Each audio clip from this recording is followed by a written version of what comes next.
2018 Honda Accord Sport cabin air filter. If you want to get to it, check it out, change it, open up your glove box, go over to the damper, and you're going to push on it to release the damper, okay? And it's released.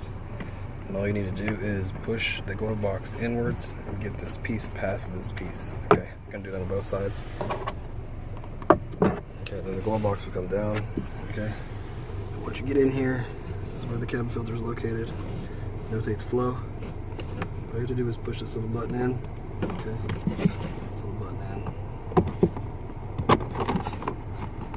And the door will come off. I don't have a filter. It's a new filter. I'm just checking this one out. But if you need one, I'll leave a link down in the description box for you if you need the part number or the price or anything like that. We're going to just check this one out. This Accord has some pretty low miles, so. And the filter's in pretty good shape.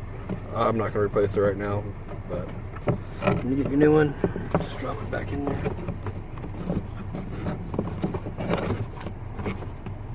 Put the cover back on. Just like it came off. Okay, all you have to do with the glove box is just push it back up. And get the damper. Stick it down in, pull towards you, and that's it.